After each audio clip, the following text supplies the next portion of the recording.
출애굽기 22장도 21장과 함께 하나님의 우리에게 주시는 율례에 대해서 말씀하고 있습니다. 율법이 있고 좀 더 삶의 구체적이고 세부적인 재판하는 것들과 살아가는 삶의 모양들에 대해서 율례로 말씀하고 있습니다. 22장 1절에 보시면 사람이 소나 양을 대적하여 잡거나 팔면 그는 소 하나에 5수로 갚고 양 하나에 양 4수로 갚을지니라 했습니다. 하나님께서는 말씀의 뜻만 가지고 살기를 원하시는 것이 아니라 삶의 구체적인 모양과 방향들에 적용하기 원하십니다. 그래서 우리가 하나님을 믿으면 삶의 모양이 바뀌어야 하고 실제적인 실천과 행위가 바뀌어야 한다라는 겁니다. 2절에 도적이 뚫고 들어옴을 보고 그를 쳐 죽이면 피 흘린 자가 죄가 없으나 했습니다. 도적이 들어왔을 때 그를 도적이 들어오는 걸 보고 죽이면 죄는 없는데 죽일 수도 있고 실수로 그 도적을 해할 수 있지만 너희가 3절에 보면 해 돋은 후이면 피 흘린 죄가 있으리라 했습니다.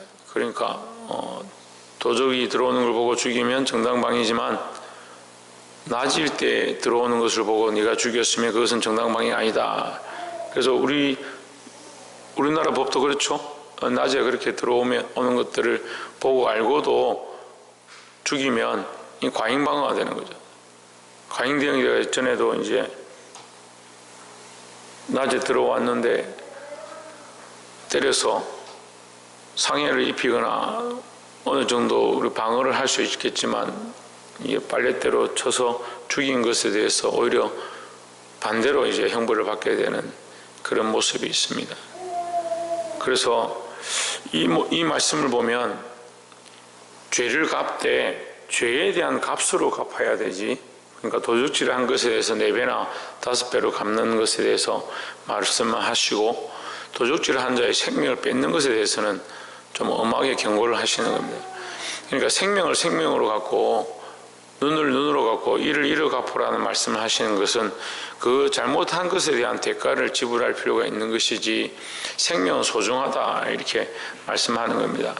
그래서 우리가 모든 것들에 대해서 하나님 말씀처럼 순리를 따라서 행할 필요가 있다 이렇게 볼 수가 있습니다. 16절에 보시면 사람이 정혼하지 아니한 처녀를 깨어 동침하였으면 빙필을 들여 아내로 삼을 것이요 했습니다. 사람이 정혼하지 않은 처녀를 깨어서 동침을 했다. 이 간음한 거죠. 이 간음을 했을 때에 대한 말씀을 하고 있습니다. 근데 하나님은 영이시다라고 했습니다.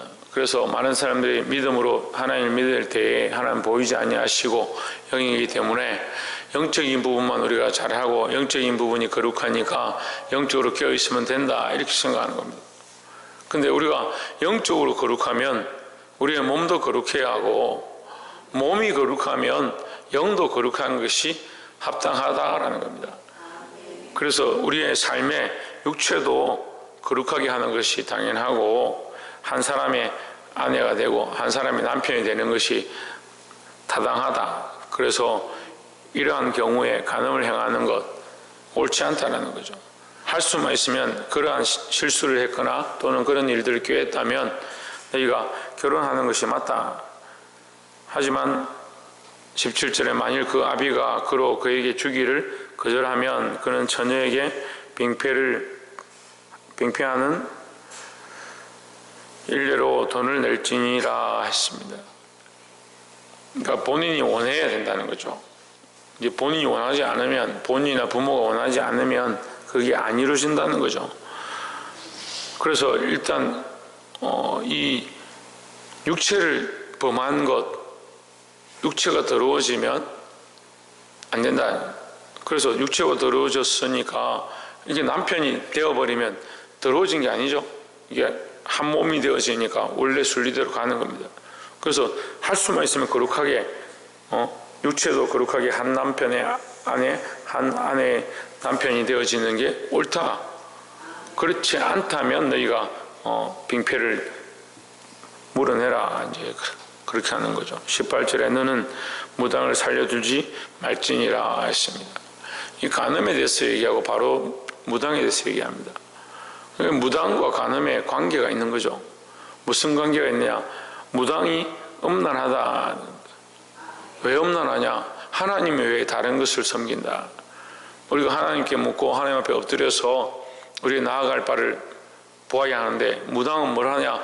하나님 없이 악한 것들의 점괘를 가지고 귀신들을 의지해서 미래를 보는 것에 앞장선 자니까 영적으로 음란한 것입니다.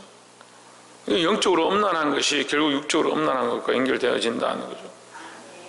그래서 영과 육이 거룩하고 음란하지 말아야 된다는 거죠.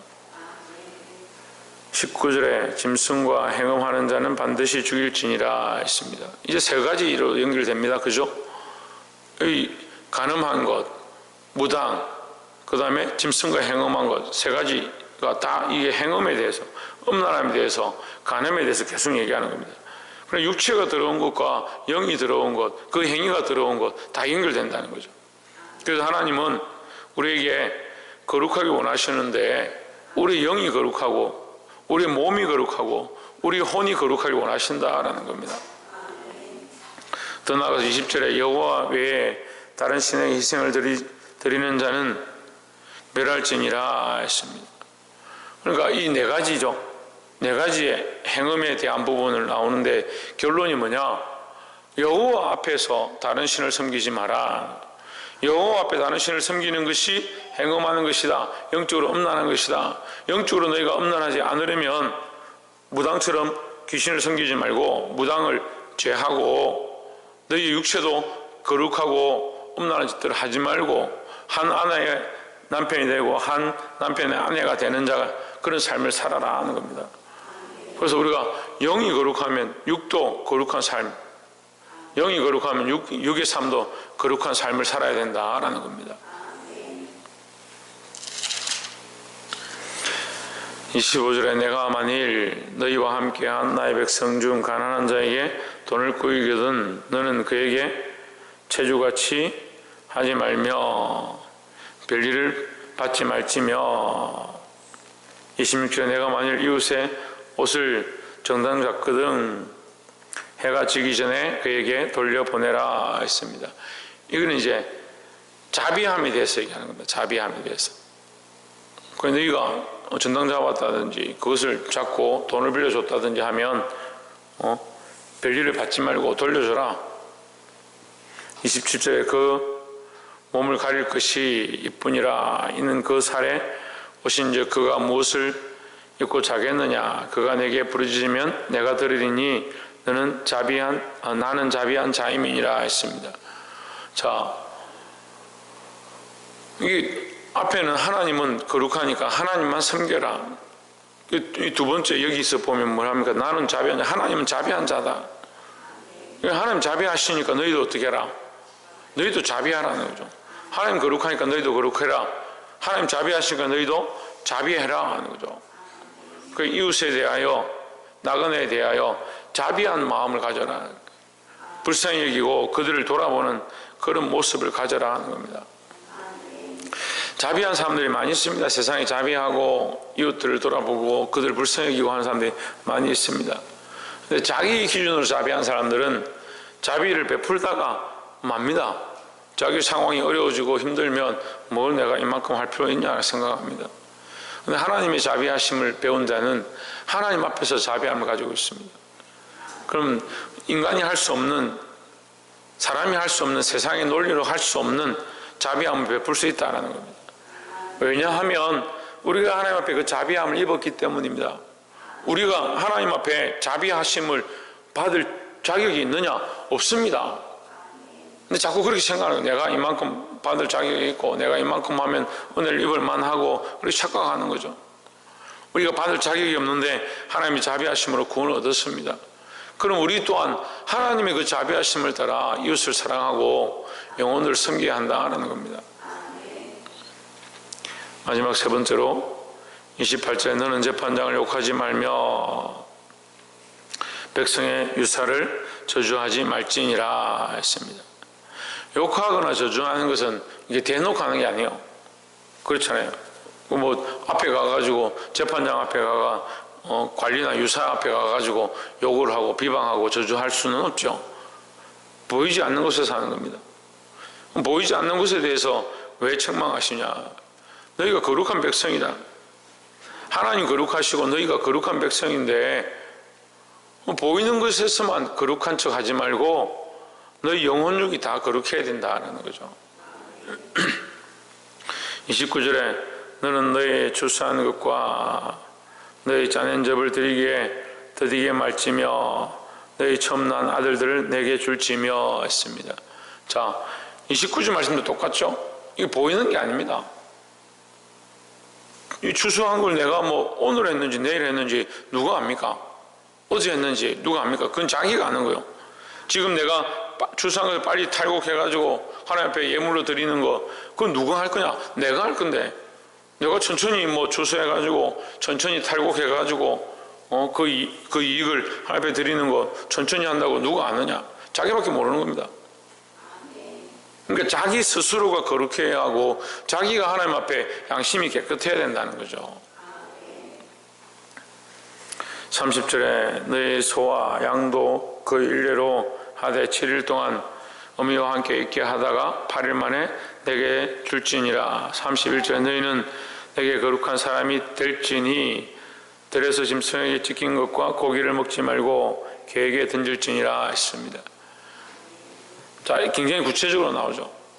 너희는 거룩한 백성이니 너희의 삶도 거룩하고 너희의 먹는 것도 거룩하고 너희가 하나님께 드리는 것도 거룩하고 너희의 혼자 행하는 것 또한 거룩해야 된다라는 겁니다.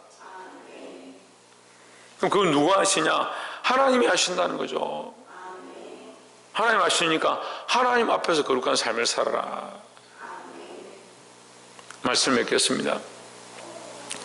많은 사람들이 겉으로 거룩한데 속이 거룩하지 않은 모습들을 보이고 행위는 거룩한데 생각이 거룩하지 않은 것들을 보이고 생각은 거룩한 것처럼 하지만 영이 거룩하지 않은 모습들이 많이 있습니다.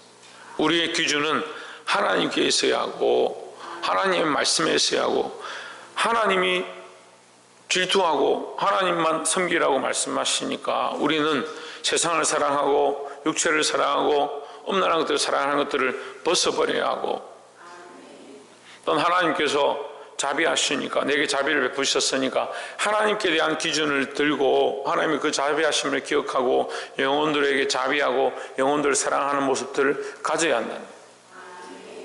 또 더 나아가서 하나님 우리에게 거룩을 가르치시고 거룩한 삶을 요청하시고 하나님 거룩하시니까 사람의 기준에 거룩한 것이 아니고 하나님의 기준에 거룩한 삶. 그래서 보이는 것이나 보이지 않는 것이나 내 속에 있는 것이나 내 밖에 있는 것이나 다 거룩한 모습으로 나아가시기를 주의 이름으로 축원합니다. 기도하겠습니다.